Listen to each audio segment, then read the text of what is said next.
When Trump delivered that message, it wasn't just another campaign clip.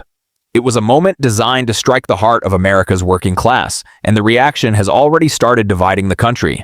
Some people saw humility, others saw strategy, but everyone felt that he was speaking directly to the millions who built their lives from entry-level jobs, paycheck to paycheck.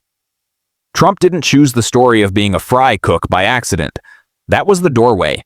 He was reminding Americans that he wasn't born into political royalty or polished by decades of Washington etiquette. Instead, he positioned himself as someone who understands the grind, someone who's been behind the counter, wearing a uniform, serving customers. Whether that memory is perfectly accurate or not doesn't matter in the moment. What matters is how it lands, and it landed hard.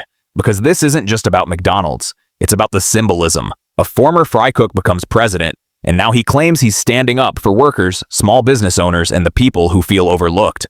The imagery is powerful. Millions of Americans have worked at fast food restaurants, and millions more know someone who has. Trump is tapping into something bigger than a corporate brand. He's tapping into the national memory of starting at the bottom.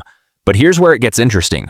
While the speech feels like a warm gesture toward hardworking Americans, it also plays perfectly into a political strategy.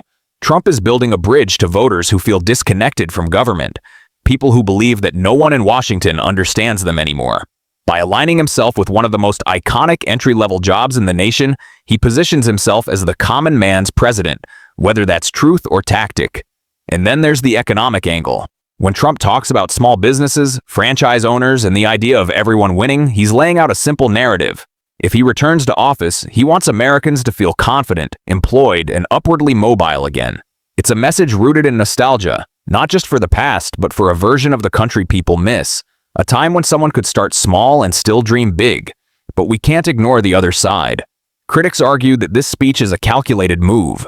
They say it's crafted to soften his public image, rebuild connections he lost, and pull in undecided voters who respond to emotional storytelling. They believe that behind the friendly tone is a clear political intention: control the narrative before opponents do.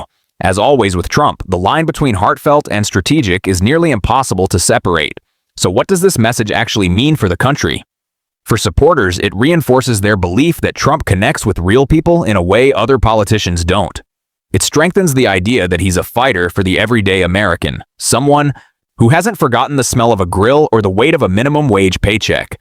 For opponents, it raises questions about timing, motives, and whether this is just another performance meant to score points. But whether you see sincerity, strategy, or a mix of both, one thing is clear: this message wasn't random. It was deliberate. It was crafted to resonate with millions who feel like the system doesn't see them anymore. And it was a reminder that Trump knows exactly how to speak to emotion, identity, and memory, the three things that shape modern politics more than policies ever will. In the end, this moment may be remembered not for its corporate backdrop, but for what it symbolizes. It shows how Trump is preparing for the next phase of the political fight. He's reminding the country of his origin story, rewriting his narrative in real time, and placing himself once again in the center of the American worker's journey. So is it a game, a gesture, or both? Only time will tell. But one thing is certain: Trump knows exactly what message he's sending, and who he's sending it to.